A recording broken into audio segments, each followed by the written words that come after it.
What's good, YouTube? And welcome to the house. Usually when there's a Dark Revelations 4 buyout, I'm not that surprised. But Jerry Beans, man, a meme card? Really? It does seem that memes are money. This constantly happens on Market Watch, and somebody's been cashing in on this, notably Collector's Cache.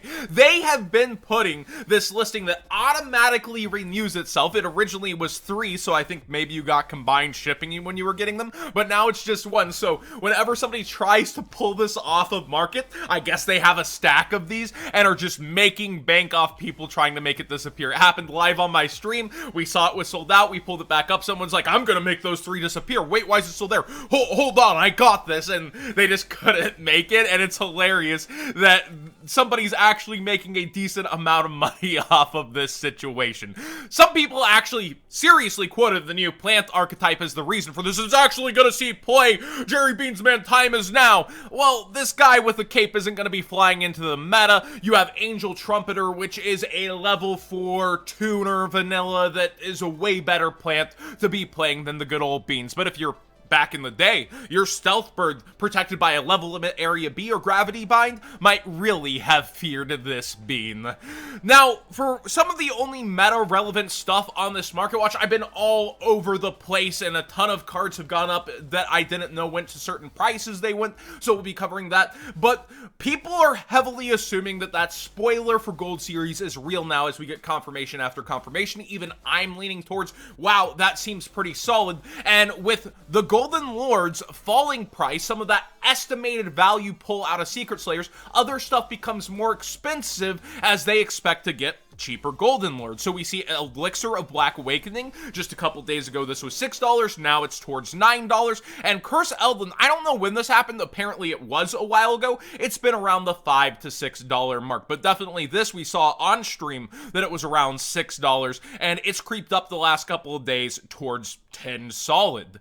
So when it comes to us looking at this entire archetype, yes, if the big bad boss gets reprinted and drains in value, you will see other things in a set slowly start to rise. And also, Teardrop Rika's been pretty solid in price for a long time as well, while Researcher falls out. I've seen some interesting, actually, fossil invoked Adamancipator builds that raise my eyebrow, but I don't think they'll be taking over the meta anytime soon. So she's kind of just inflated in price for what she used to be, more so than what she currently is towards the meta. But these deck building sets, for their short prints, typically do have higher prices, whether it's meta impacting heavily or not. Danger Bigfoot is up in price to kind of ridiculous proportions for what he is, but other Dangers have seen multiple reprints like Jackalope that you want to see more of, and they're limited to 1 on the ban list, so Bigfoot's the next that people really want to play at 3, and his secret rare is for first edition up towards 20, with very few unlims between that placement. The first page you run out of those. So Bigfoot being money if you have extras, maybe now is the time to sell before it gets a random reprint in, say, a March reprint set or something like that. And the ultra rares have been doing pretty good for themselves for a card out of the Mega 10s as well, $7 to $8 pretty somewhat quickly. Now, I want to just point and laugh a little bit. Cyber and Dragon for the Mattel action figures. All of the Mattel stuff got bought out a while ago, and multiple waves. People sunk terrible amounts of money, and we saw this go towards $80. And I told people, if you don't believe me that this is going to go back down, just wait. There are people with stacks on stacks of these that aren't going to even care about the price hike to move them. And I even told people, I have a couple of these. I got hit up in my DMs and I'm like, no, I'm not selling right now, and you'll get a better deal later anyways. Well, let's look at this. $17. $17. $18, $19. What are all these near mints doing so low after these rounds of buyouts? 22. You can't make this one just disappear overnight. It's had huge stacks of quantities for a long time. This used to flip at $2, and even if it's got rarer over time, we can see the replace a buyout and people trying to hold the line at 75 here with all these more reasonable people trying to make a sale and not even making a sale after all that hype. And then it goes towards 100 and ridiculous placements. Please buy this out again. You see, this will actually kind of gatekeep it from getting bought out once again when we're looking at this card and make it less appetizing. So somebody spent a lot of their money, they didn't spend it well, and they're hoping that there gets a spotlight on the market that says buy these. I'm gonna tell you, well, it's a cool piece of Yu-Gi-Oh! History. There's just better Cyber End Dragons to go buy, even if Stein OTK format somehow became reminiscent when people really hated that format in history and it got an emergency ban. While it's an interesting piece of Yu-Gi-Oh!'s history, I don't think that this specific version is the greatest of buys, even being tied to Cyber Dragons. But hey, maybe it'll get buyout after buyout after buyout with those deep pockets that have invested already, and we'll see it go up someday. DD Warrior Lady. Its first edition is kind of gone up, and near mint unlims are still pretty cheap. To find the first editions, we go to the last page, and they're around $40 for the lowest near mint first editions. I just missed when this happened. I was looking at GOAT cards, and I was like, what else could have gone up? You know what was cheap forever? DD Warrior Lady. I wonder, and she had been 18, 20, and now she's up towards 40. It's just something that's happened over time, like all the Breaker, the Magical Warriors. Actually, I don't think I have a tab pulled up for that, so I want to just in case.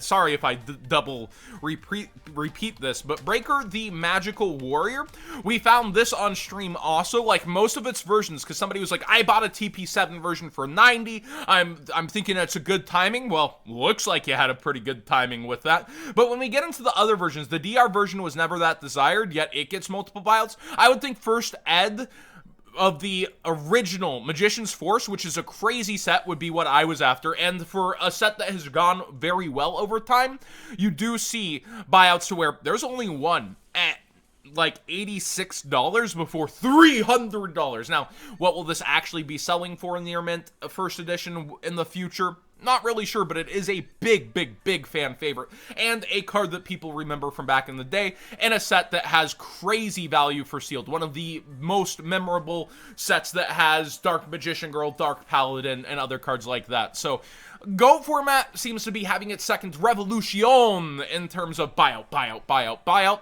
And if you have GOAT cards, maybe it's a great time for you to sell, or wait and ride the wave and see where everybody's going.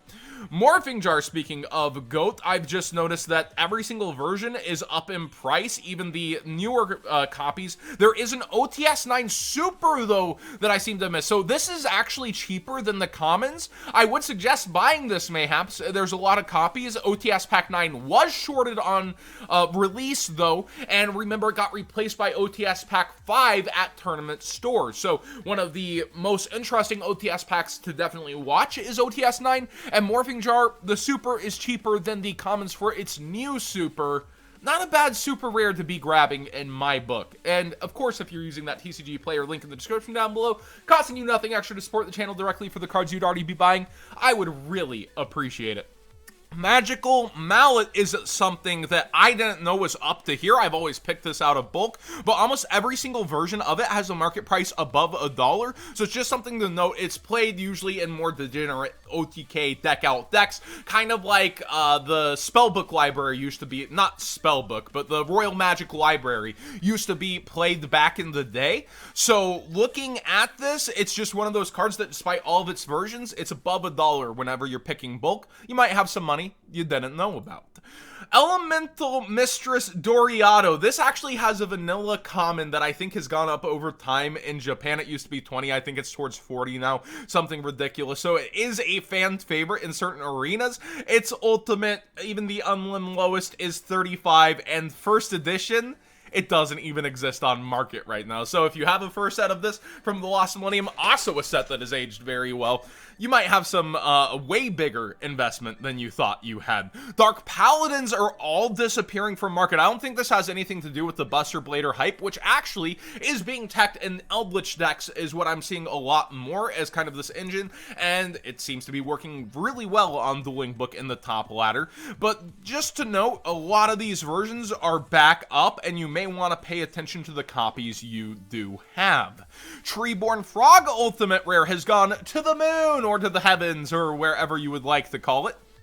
First edition is 180 lowest, where the near mint unlims are around the $30 mark, and there's just not many. I do think Monarch format is one that people would pay attention to if past formats ever became popularized. You do see SEMO actually going through Yu-Gi-Oh's history right now, but this is one I'd like to see as a candidate for Lost Art promo with a little halo on top. That would kind of hurt the DR version, maybe not, we'll see, but the Ultimate I think is still leagues and I guess leaps ahead of the DR4 version of its Ultra. Looking at some older Jump promos, Apprentice Illusion Magician's Jump promo is doing relatively well for itself. I remember when it was like down to 18, 20, 22, and now it's just gone up over time to 30. There is a JMPS version as well, though, that you want to be aware of, Apprentice Illusion Magician. So this version is basically the same as Jump. It's the Scholastic Book Fair version, and you can see while it's an Ultra, it's just way less. So there is an alternate version. I don't know if it's really darker like this or not, though. Sometimes the scans come through weird for TCG players. So let me know if you have both versions in hand, and one does look better than the other, and that's the reason for the Jump doing so well. Also, speaking of Jump, the Crush cards came into my live stream. We're like, yeah, one of Brian's favorites is actually Link Kribo, and he likes to have the Jump versions, and they've done well over time. It's just that they got multiple Ultra reprints instead of just one Ultra reprint, but Link Kribo as a whole has been going up over time, and maybe you didn't know it was at this price. It keeps appearing in decks, having to be played, and I don't blame the price, you know, going up, considering it's only in like structure decks, $30 MSRP boxes, an advent calendar that kind of flopped. Yeah, makes sense, and the Jump almost feels undervalued when you start talking about that. And the final question from stream: Nibiru, will it go up or down? Should I get it now or should I wait on the ulti? I think OTS Pack 14 has very odd distribution considering the time we're in. And with that, you have locals that are still able to give these out in person. I think certain locals are allowed at $30 to hand out 2 OTS packs instead of a LARP promo. I've heard different things from different places, so I haven't seen the policy doc on that, but it seems like multiple locals are doing that, so I assume they got a notification of that. And so it's not selling them, it's literally giving them out. They're not taking money for them or anything. When it comes to this, $120-ish for a brand new OTS ulti, usually we see a big cool off. Remember how Book of Moon got bought out off the bat and it cooled down, and you see almost every OTS pack ultimate, it's at a lower price than what it is now. So usually there's a dip and an up, but this is a generic hand trap that is very symbolic of modern Yu-Gi-Oh! I think it's getting a lot of play right now too still. I think that it's not the next coming of Maxi, but it is its own interesting entity. I would hope that it would fall down to 90 or 80 before going back up again, but so many people just have stars in their eyes. They think this will go towards 150, 180.